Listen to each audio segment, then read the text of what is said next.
The High Noon Hot Seat is brought to you by High Noon Podcast. We're giving away a Overwatch League jersey of your choice. Check out our giveaway. It's our pinned tweet over on Twitter at High Noon Podcast. Hello, everyone, and welcome to the High Noon Hot Seat, brought to you by High Noon Podcast. I am your host, The Blevins. With me, as always, is Deathblow. What's up, buddy? Not too much. What's going on?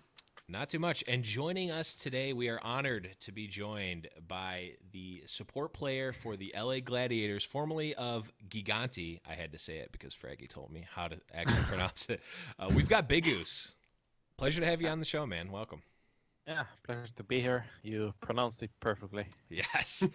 Fraggy. He got yelled at and beaten up pretty bad in one of these interviews, so it was fun by nobody else than the hyper aggressive Reinhard Fraggy here. So he really dropped the hammer on him, taught him a lesson about how to say things in European, and now we're better for it, thankfully. Yeah, I have shown that I can, in fact, learn at least one thing, but that's all. I won't learn anything else. But let's jump right into it. BigGoose, we've got a lot of questions, and I know it's like 1,000,000 o'clock for you, so we're going to try to get through these as quickly as possible. And again, thank you. So we always like to start these out, get to know you a little bit. So what is your gaming origin story? What got you into gaming? I think I've just been playing games as a child. The very first game I played was Dota, back from Warcraft 3. Mm-hmm. This is very early. Was probably in I think it's middle school or something. Like when I was 10 years old or something like that. I just kept playing it because my brothers were, and just kept following. Most of my game experience or game histories from MOBAs. So then at the League, I played League a bit, and I peaked pretty high. Like, I was in Challenger and stuff, and we made it to the promotional tournament, but couldn't play because our players weren't in the roster early enough, which is kind of an upset. So I think that's the first place where I kind of peaked into competitive gaming. So you had the same sort of background story that a lot of the players we've talked to have had, coming from MOBAs and League of Legends. League of Legends has taken so much of many of our lives. But what kind of got you into Overwatch? What led you to jump over into Overwatch? I don't know. I think it was mostly because I really wasn't playing anything at the time. I was playing a game called Black Desert Online. Played it for a half a year or something, and one of the guildmates was playing Overwatch, and he was like, "Oh yeah, it's good game, stuff like this." He was pretty good at the time. I think he played with someone like Lude in the very early seasons. But I think I just started grinding Overwatch after that because I had nothing to do, and I enjoyed the game more than I thought. Yeah, definitely an easy one to get into with the focus on the characters, everything like that. Kind of has a cross appeal for everybody. Wanted to talk to you a little bit specifically here while we've got you on the show about your time with Gigantti. We were obviously and understandably, huge fans of the Overwatch Contenders Tournament series. The first two seasons of that, with all the big teams in there, was a lot of fun to watch. And obviously, you guys, came out as champions in season 1 here, right before moving into Overwatch League. To what do you most attribute the success that you guys had in season 1? I don't really know. I think just environment and everything was really good from Gigantti, and kind of carries up to even Gladiators. It's kind of very calm and not so panicky kind of. It's kind of hard to say. Not so emotion based. Everything is kind of calm. No one panics or anything. That was the best thing about Gigantti. Everybody kept a really level head. Yeah, that seems really important, especially on the LAN environment, for sure. Mark of champions, for sure. Right, definitely. Now, as you guys were making that transition, right, you guys made some roster changes going into season 1, and really, I don't want to say overperformed, but just kind of leveled up a little bit with those changes some. Was there anybody that reached out to you leading into the signing period for Overwatch League that wanted to keep the entire roster together? Like we marketed our roster. I think like one team was interested, but this was like on the like week 5 or something. There was of course a lot more like reliable options available, but they weren't like super hyped into it, but were like considering us. Other than that, there really wasn't anything like someone wanting to sign the entire roster. Gotcha. And was that something you guys really wanted? I mean, I know you said you marketed it. Does that mean you guys were really hoping to stick together and keep the roster momentum? Yeah, I think like all of us wanted to stay together because we had a really good core and like communication and everything, and would be ashamed to split up. But being realistic and all, you just if you get an offer, you can't really like deny it, especially if it's like from a good team.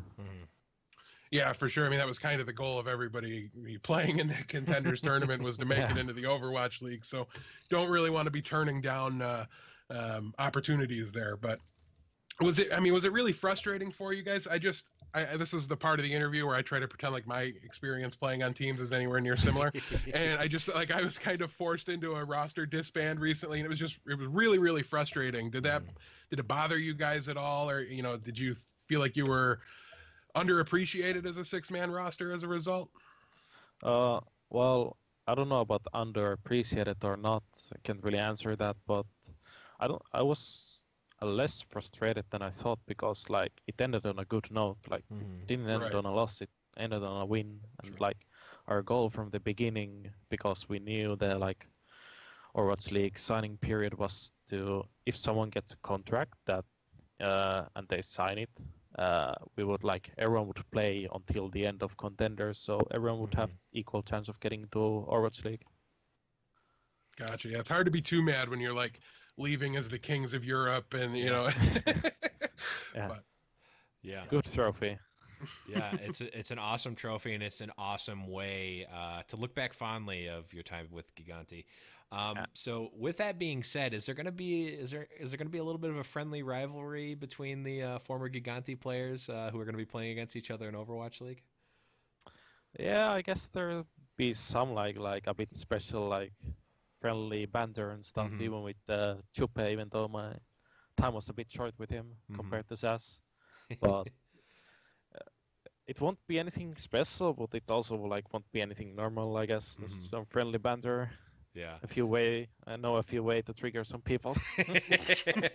Is there anyone in particular that you're looking forward to playing against, or maybe triggering in game? I don't know about triggering, but pretty much looking forward to play against all of the Finns. I don't know. It's kind of like friendly competition between the Finns, like the Swedes also. Gotcha.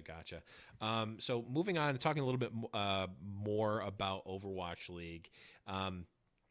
Did you have a lot of opportunities or chances to try out for Overwatch League before Contenders, or was it really the performance in Contenders that kind of opened that door for you? It was definitely the performance in Contenders. Yeah, like even though like especially as a Lucio player, if your team doesn't win, not too many people are going to look into you. Like it's not a highlighty role, at least to the spectators, but maybe coaches and stuff, if they really are scouting someone and they're watching maybe the bottom tier player games, maybe they could spot something doing correct things or not. But I did get several, I think 3. One of them was C9, which then ended up getting the Kondu Panthera. Yeah. Actually, it was either BigGoose or all of GC Busan, and sorry, man. I mean, it wasn't anything like it was a tryout. They said like I did well, and then the next day they announced the C9 Kondu.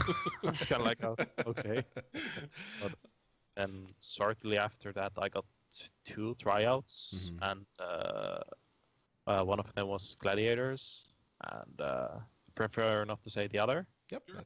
And they both wanted to be, but in the end, like there was no info on the other team's roster, so it was really risky to even go there. Mm-hmm. And since knowing the free agents available, Mm-hmm. I didn't want to choose that option. Makes sense. So, Makes sense. yeah.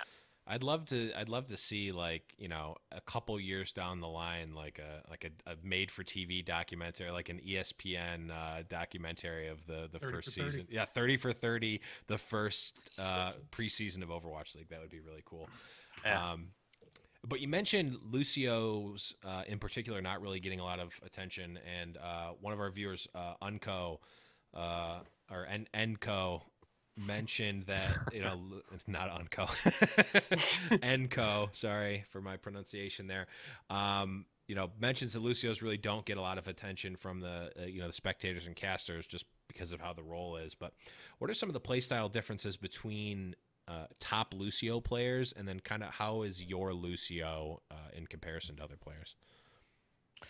I haven't been paying too much attention to the enemy Lucius. It's mostly because I don't really have the time in game for that, and I don't really spend too much time watching what the other Lucius doing. Yeah. It's mostly the feedback what I get from my coach, and occasionally if someone like says like, oh, sorry. Oh, there it is. Shame. This was a quote. Yeah, but they were like, "Oh, your Lucy is so annoying," like stuff like that. But on and all, like it's really hard. Like when it comes to this play style of Lucius, I think there's like passive and aggressive Lucius, but I think a lot of like the top tier Lucius right now are like switching from passive to aggressive. Like this is what I'm thinking of what they're going to do. Like I haven't really like played against too many Lucius which have like wow, this guy's really good. But if I had to note someone, then maybe Boink from NA. I think he's really good Lucio, and maybe Neptuno from EU. Like Neptuno plays a super aggressive Lucio, and like he probably has the best aim when it comes to Lucius.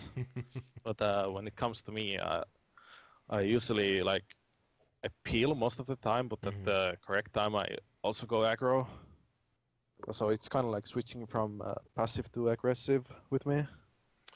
Well, I love that you brought up. I mean, I'm a huge Outlaws fan. My apologies for that going in. So I love that you brought up, you brought up Oink, and you know, you two really are very specifically my bids for the two most underrated Lucio players in Overwatch League. I don't think you guys get near enough credit. So I'm glad you agree with me in that respect at least. But now you had talked a little bit about this. You said you'd done trialing for two other teams prior to joining LA, but I want to talk a little bit more about that. And we've seen some region mixing, mostly inside the NA teams.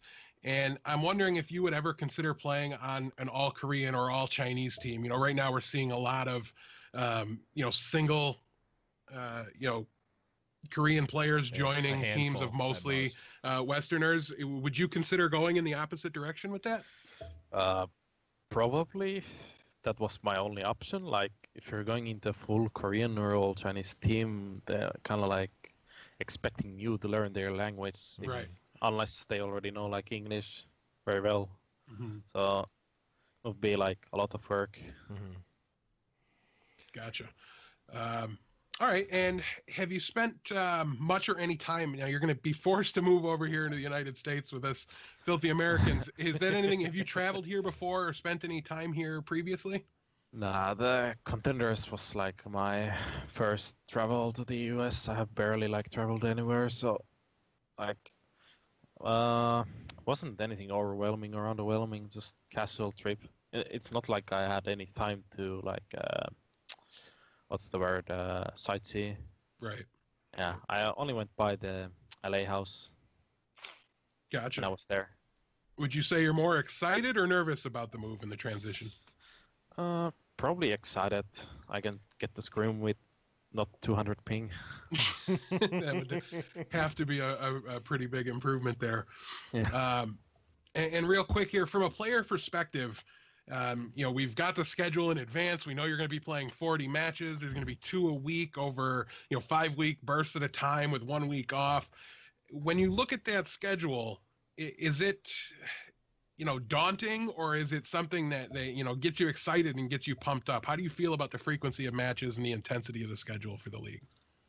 Well, I haven't really looked up to it or thought about it at all, but I don't really mind it. Like, I really enjoy playing officials. Like, that's why you scrim. Like, you want to play good on official and stuff like this. You want to perform good, and you want to do success. So I don't really mind the intensity of it. I mean, it will be hard, but in the end of the day, when you're when you're on the tournament day, it's focus on your match. Like, nothing else matters. Yeah. And if it wasn't at least a little bit difficult, it probably wouldn't be near as much fun as it is, I'm sure. Yeah. True. So obviously, like Death just mentioned, and we all know, you're going to be all of your matches essentially are scheduled out with the exception of any playoff matches. How do you anticipate knowing exactly who you're going to be playing is going to affect your preparation for the week's matches? I think this has a lot to do with scrims. Like, maybe not scrim results, but like, there's very different play styles. Like Sun, for example, like he flanks a lot and stuff like this, whereas someone else from well, I think Sun is a really exception in this matter, because he flanks a lot and he hides, so it's very annoying. I think it just comes down to how much you have scrimmed against them and memorized like certain play styles or their strengths and weaknesses. Do you think you'll spend a lot of time watching film on them before the matchups leading into them? Have you had a discussion with that with the coaching staff at all, or no?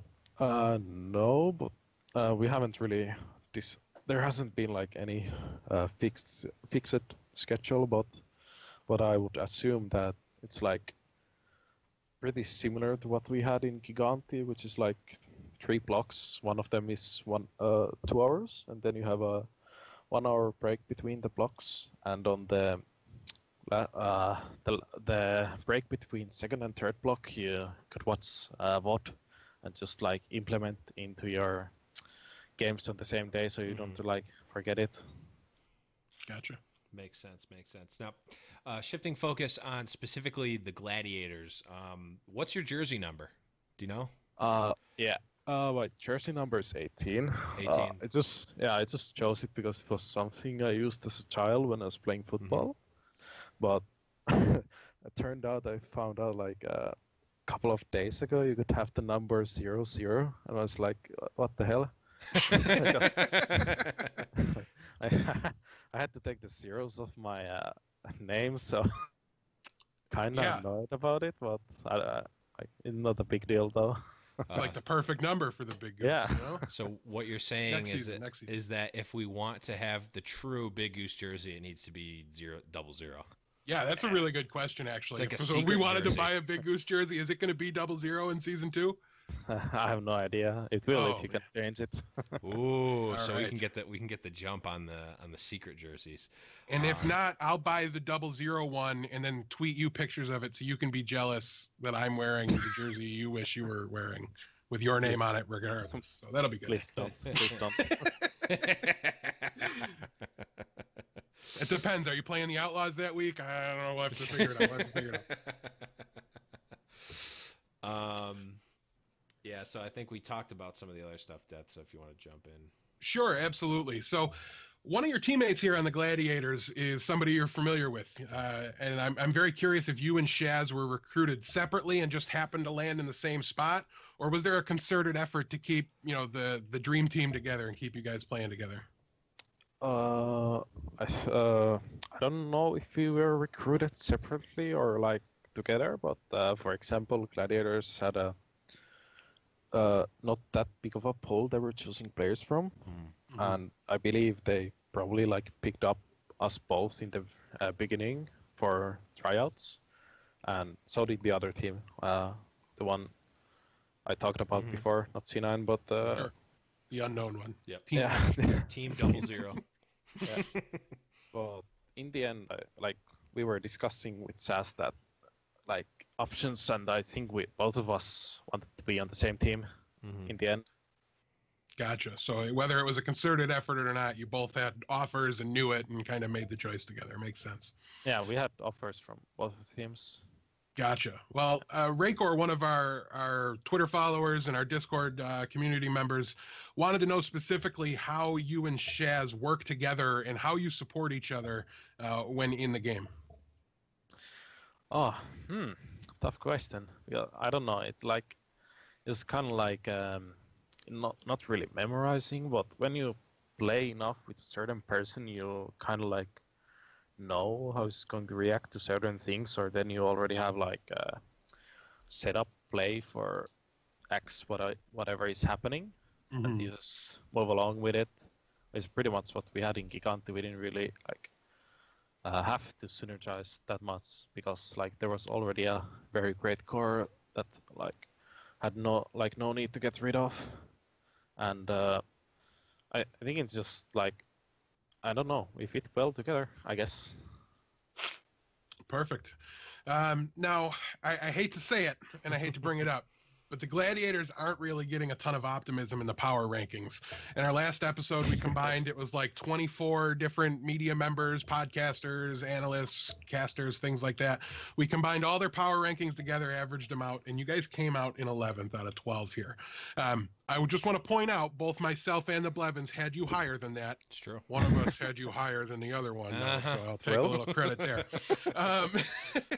But I'm curious, has that been anything you guys have discussed or looked at, and are you drawing any inspiration from it, kind of that underdog role? How has it affected you guys, if at all? I don't know about the rest of the guys, but not so much from me. Like, of course, it's kind of sad that some people like rank you like below average on the league, but I don't know. It's just, and you need to prove them wrong or something like this. But at least it's relieved some of the pressure from us. But at the like, you can also like know why it's like that because one of the few teams, Gladiators, don't really have like a core of like 3 to 4 players, which is like really easy to build up after. So we kind of like have to go all these scenarios and stuff like in scrims, so like just getting to be on the same page, which just requires time.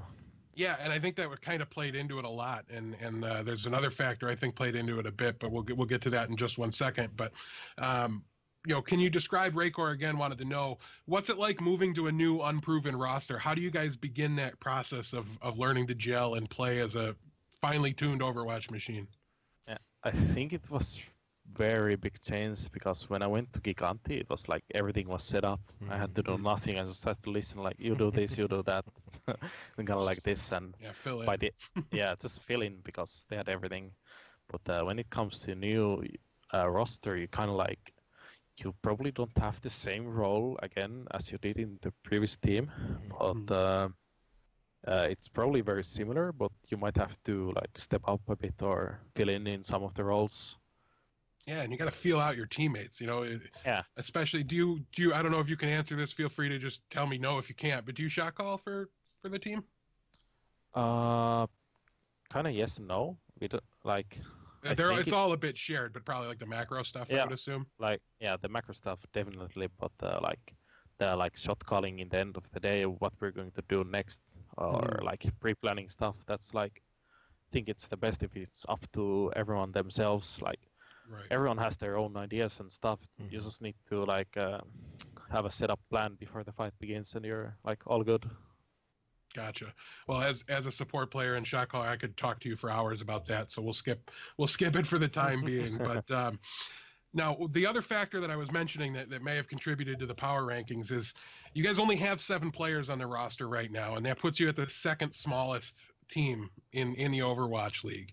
Do you expect the small roster to have any negative impact on the squad and what your success and what you're able to do in this first season?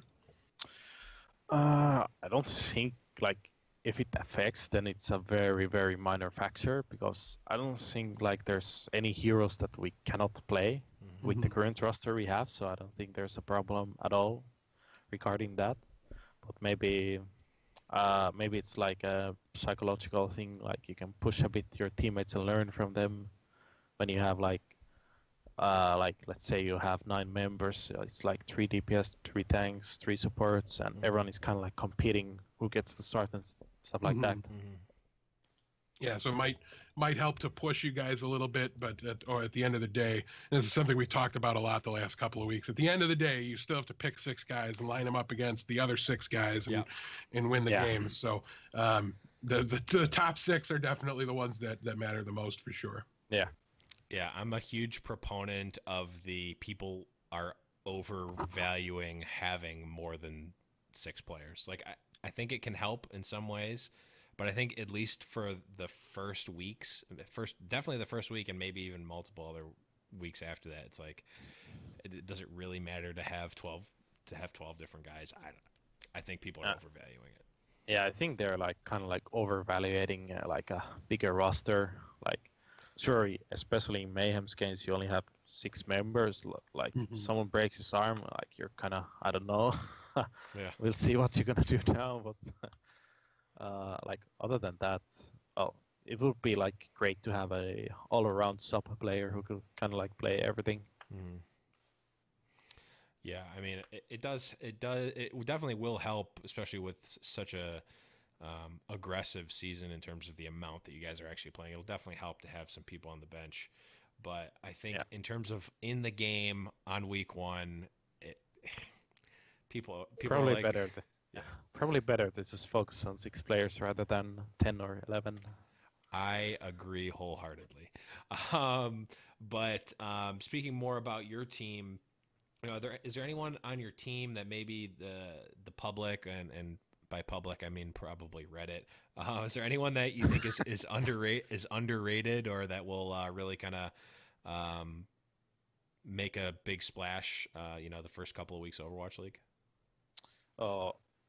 Sure. I think like probably the most underrated player is probably Asher from our team. Like I don't know, but he got bashed by Reddit, or I don't know, bro. I think he played in Apex some season or somewhere. I don't know. I don't follow the Korean scene that too much, but like it's just more like because he's not really known, but he was actually recommended by one of the I think Overwatch League players right now, one of the Koreans, to us, and like we did test like multiple tracer, and we decided even though like he doesn't talk too much, like at the time he didn't talk at all English, but like he did like a lot of the right things, and even without listening to our comps and stuff. So I think he's like probably like gonna show why he's in the Overwatch League. Yeah, and the more he gets used to the language and the team and everything, just the more active he can get. So I'll make a note for my fantasy drafts here. He's going to be a late pick that's really going to get you some points, which is going to be awesome.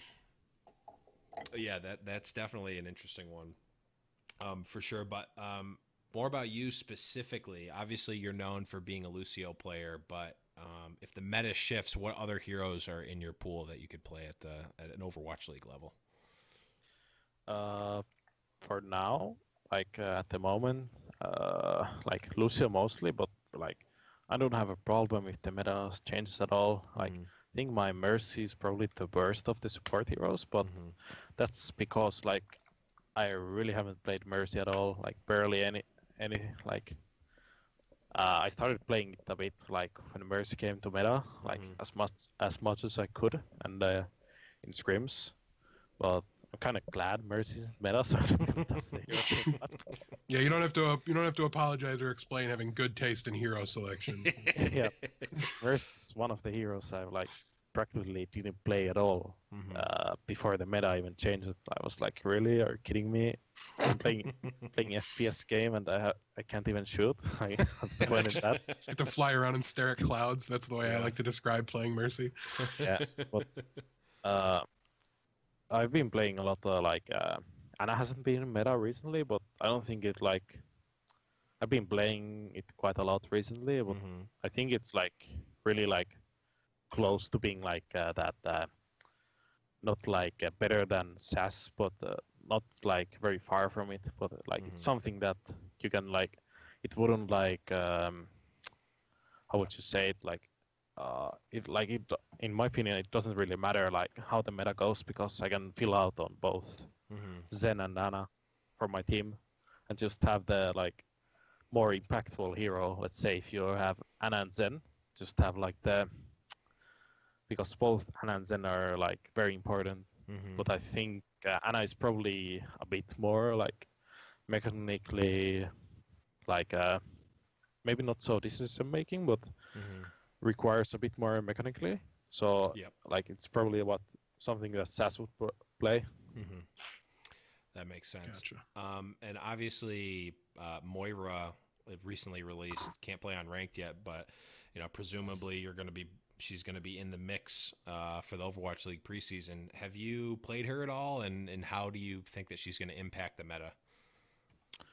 I haven't played Moira too much because like how the role you have to like switch according to points if it doesn't work out or stuff like that. It's mostly up to the flex support. So I haven't played it much, but I think that Moira's like really good. I get with tanks. It's pretty decent against flankers. Like you're not gonna kill the flankers, but they're not gonna kill you either. Just that Moira doesn't like work too well together with flankers unless like you really have to like work around it a lot if you want to play it with flankers. Like you have to go as a like third flanker if you want to play more with the flank like heavy like Gigantti Tracer. Gotcha. So maybe something that you'll dabble in, but would probably be Shaz picking up the Moira if it was. Yeah, most likely. Like most likely, I will. Like, once the Moira comes to ranked, I will most likely spam it along with others, various the rest supports. of the world. as well as everyone else. Like, just go to Smurf and play it, and no one knows who you are. But on and all, Moira is kind of like the old Ana. You build up ult super quickly with your tanks, and you just roll through with it. Makes sense. Yeah, she seems like she's gonna. I don't know. I mean, just initially, I think maybe a triple tank with a Moira would be kind of a sweet comp to go. Yeah, even 2 tanks is enough. Yeah, just have to like play kind of grouped up. Yeah, very deathbally. For sure. And then the last question we have for you, Goose. This one comes from one of our listeners, Big Maple, and he just asks, why should he be an LA Gladiators fan? Like, what's the pitch from your end? Like, what's great about LA Gladiators? What do you? Why should people be fans of the LA Gladiators? I don't know. I think we have the best logo. We have the best players. We have the good jersey. But if you're in LA, sure, go ahead, support it. But if you're looking over for some good gaming and great curve on going better at the end of Overwatch League, you should definitely support us. Definitely. You guys definitely did hit high marks on the branding for sure. And for whatever reason, you guys are so underrated. I mean, who doesn't like to root for the underdog, right? That should be enough of a reason on its own, I would think. I know you're definitely on that list of teams. I'm having a really hard time. I mean, I had to be Outlaws, but I'm really trying to pick a couple other teams. And you guys are definitely on that list. I really like what you guys have going for you. A lot of the names on the roster are very exciting, and I can't wait to see you guys get into action here and get the season started. So, yeah, for sure. But BigGoose, that's all we've got. You've survived the high noon hot seat. You only threw in one F-bomb, which is okay. No, I was quoting someone. So doesn't count. Fair enough. But the floor is yours. Is there any shout outs or plugs that you want to throw out there? Not that comes from the top of my mind, but was glad to be here. You can follow me at Twitter, BigGoose or OW in Twitter, and the same is for Twitch too. Nice, nice. So, guys, definitely give BigGoose a follow. I will put all of the links to him and whatnot in the show notes and all that stuff. But again, BigGoose, huge thanks for coming on the show. Death, any last minute add-ons or anything before we get going? No, just from myself personally, thank you so much. Really appreciate having you on. Anything we can do to help you spread the word of the power of Lucio and the things that he can do in a game. He doesn't get enough attention, so we're always happy to help. Just reach out to us and let us know. We're there for you, bud. Yeah. Yep. All right, BigGoose, again, huge thanks from myself, Deathblow, and the whole High Noon podcast community. That's going to be it, guys. Let us know what you thought. I thought it was great. BigGoose, you were great. But that's going to be it, guys. Remember to check out highnoonpodcast.com. All the links and stuff are there. I'm not going to go through them all. Make sure you follow BigGoose on Twitter and follow him on Twitch. But that's going to be it. Thanks for listening. And again, for the 15th time, thank you again, BigGoose, and thank you to the Gladiators for allowing him to come on. And thank you to A. Smith for getting him on. But, guys, that's going to be it. Remember, Happy Thanksgiving. Happy Thanksgiving to all the people in NA. I guess actually all the people in the US because Canada has a different Thanksgiving. But remember, it's High Noon.